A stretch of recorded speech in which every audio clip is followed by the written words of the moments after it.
Ya, assalamualaikum warahmatullahi wabarakatuh. Ketemu lagi dengan saya Agung Kurniawan di channel Guru SD.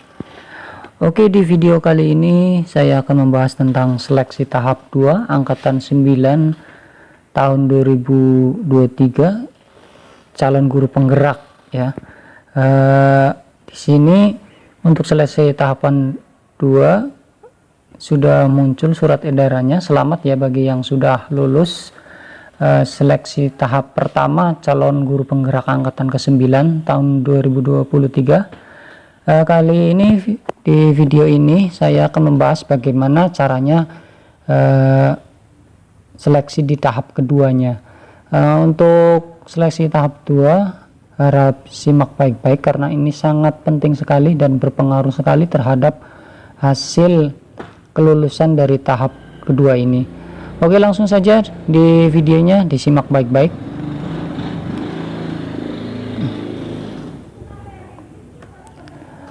Di seleksi tahap 2 ini sesuai surat edaran Kemendikbud Ristek nomor 0843-BT-GT.00.08/2023 tanggal 18 Marit tahun 2023. Di simulasi tahap kedua ini ada dua tahapan. Yang pertama adalah simulasi mengajar, yang pertama simulasi mengajar, yang kedua itu wawancara. Jadi ada dua waktu ya, ini tidak bersamaan, jadi nanti ada dua waktu. Yang pertama simulasi mengajar nanti akan ditentukan oleh Kemendikbud. Nanti setelah simulasi mengajar selesai, nanti tahap selanjutnya adalah wawancara di hari yang lain. Nanti tanggalnya juga ditentukan oleh Kemendikbud. Untuk yang pertama di simulasi mengajar itu waktunya hanya 15 menit. 15 menit itu terbagi menjadi 3 bagian. Yang 5 menit pertama itu untuk persiapan, 5 menit yang kedua untuk simulasi mengajar, dan 5 menit berikutnya yang terakhir untuk tanya jawab. Itu untuk kegiatan simulasi mengajar. Untuk kegiatan wawancara itu waktunya adalah 60 menit. Tanya jawab sesuai dengan esai yang pernah Bapak Ibu kirim di CGP sebelumnya ya. Berikutnya itu sekarang kita akan bahas tentang simulasi mengajar. Di simulasi mengajar ini sudah ditentukan waktunya oleh Kemendikbud. Waktunya itu 1 hari ya. Jadi dalam 1 hari itu simulasi mengajar, jadi tidak dicampur dengan wawancara itu di hari yang lain. Untuk simulasi mengajar itu kita diharapkan untuk hadir 5 menit sebelum jam pelaksanaan agar kita tidak terlambat. Jika pas pada waktunya nanti bisa-bisa nanti kita terlambat dan paling enggak untuk kehadiran kita tidak baik ya karena datang terlambat seperti itu. Untuk simulasi mengajar yang diharapkan itu adalah yang pertama ruangannya itu kondusif ya. Itu diharapkan di ruangan itu kondusif, tidak ada siapapun di situ. Kalau misalnya di rumah, di kamar di kunci ya pintunya biar tidak ada orang lain yang bisa masuk. Kalau misalnya di ruangan terbuka, misalnya di ruang kelas, itu juga diharapkan supaya tidak ada orang lain yang masuk, dikunci pintunya dari dalam. Itu untuk ruangannya ya. Untuk berikutnya alat dan bahan itu diharapkan agar Bapak Ibu itu menyiapkan alat dan bahan untuk pembelajaran sesuai RPP yang Bapak Ibu buat. Misalnya ada alat peraga, silakan siapkan alat peraganya. Yang ketiga jaringan internet. Di jaringan internet itu diharapkan tidak ada gangguan ya, supaya bisa stabil. Bagaimana caranya? Misalnya pakai tethering HP itu diharapkan mempunyai 2 buah HP. Jikalau ada kendala itu HP satunya masih bisa menyala. Kalau misalnya pakai internet yang kabel itu juga tetap harus ada cadangan ya, barangkali mati lampu. Pokoknya kita siasati supaya jaringan internet itu lancar, tidak ada gangguan seperti itu. Untuk yang keempat itu gadget berfungsi dengan baik. Jika Bapak Ibu menghendaki menggunakan laptop, berarti persiapkan laptop dengan baik. Coba kameranya apakah menyala, speakernya apakah menyala. Kalau pakai HP juga diuji coba apakah kamera HP depan menyala atau belakang menyala dan suaranya terdengar dengan baik. Jikalau butuh dengan menggunakan mikrofon ataupun headset, ditentukan Bapak Ibu dari sekarang, diuji coba biar bisa berfungsi. Jangan sampai di hari hanya itu ada gangguan di gadgetnya, entah itu di laptop ataupun di HP-nya. Untuk berikutnya, sebelum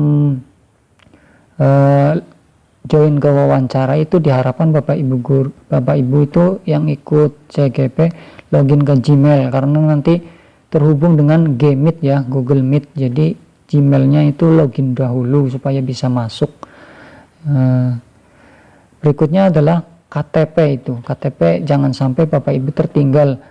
Nanti misalnya wawancara KTP tertinggal, nanti repot ada ke belakang untuk mengambil KTP dan lain sebagainya. Makanya KTP dipersiapkan, ditaruh di depan. Itu mungkin hal-hal yang perlu diperhatikan dalam simulasi mengajar. Untuk posisi kamera, letakkan kira-kira 70% dari badan Bapak Ibu itu terlihat ya. Jangan sampai terlalu close up ataupun terlalu ke belakang. Diusahakan 70% saja terlihat itu badannya ya, supaya terlihat jelas bagaimana memposisikan kameranya. Silakan Bapak Ibu bisa atur sendiri, dicoba. Untuk unsur penilaian simulasi mengajar, ini bagian yang penting ya dalam simulasi mengajar. Itu terdapat 4 kompetensi penilaian yang perlu Bapak Ibu perhatikan. Yang pertama itu di kompetensi 1 itu mengembangkan lingkungan kelas yang memfasilitasi murid atau peserta latih belajar secara aman dan nyaman. Jadi di kompetensi 1 itu kita diharapkan dapat mengembangkan pembelajaran dengan mempertimbangkan tujuan pembelajaran. Jadi tujuan pembelajaran itu penting, yang relevan ya bagi murid atau peserta, dan strategi komunikasi yang baik. Jadi kita diharapkan itu dalam melakukan pembelajaran itu memperhatikan tujuan pembelajaran yang pas untuk murid kita sendiri ya, jangan mengada-ada. Untuk kompetensi yang kedua itu memandu dan merefleksikan proses belajar mengajar yang efektif. Jadi kita sebagai peserta itu memandu pembelajaran dengan mempertimbangkan strategi yang dapat membantu murid. Jadi strategi kita adalah supaya dapat membantu murid dalam memperoleh dan atau menerangkan pengetahuan. Jadi jangan egois untuk diri kita sendiri, tapi buat strategi yang bisa untuk membantu murid kita. Kompetensi yang ketiga adalah menunjukkan kebiasaan refleksi untuk pengembangan diri ya. Jadi kita diharapkan melakukan refleksi diri terhadap praktek pembelajaran yang telah dilakukan. Jadi setelah melakukan pembelajaran kita melakukan refleksi diri. Kompetensi yang keempat adalah mendesain proses belajar mengajar yang efektif. Jadi peserta itu maksudnya kita ya, kita itu sebagai guru dapat merancang strategi penilaian yang baik. Jadi harus ada penilaian yang baik yang diterapkan untuk murid kita. Oke, yang berikutnya adalah unsur penilaian dalam wawancara. Nah, ini setelah tadi kita melakukan simulasi mengajar, di hari berikutnya kita akan melakukan wawancara itu selama 60 menit atau 1 jam, dan harinya tidak berbarengan dengan simulasi mengajar ya. Jadi di hari yang lain nanti akan ditentukan oleh Kemendikbud. Nah, unsur penting dalam wawancara itu ada 8 ya. 8 unsur yang perlu diperhatikan Bapak Ibu. Yang pertama adalah unsur penilaian CGP. Yang pertama adalah tujuan atau misi. Jadi menjalani panggilan hidup sebagai pengajar yang memberi dampak positif secara luas baik bagi anak didik maupun lingkungan sekitar, sehingga terjadi proses transformasi yang menunjukkan kemajuan positif bagi diri sendiri maupun anak didik dan lingkungan sekitar. Yang kedua, membangun hubungan positif, mengembangkan dan menggunakan hubungan kolaboratif untuk memfasilitasi pencapaian tujuan kerja sebagai pengajar.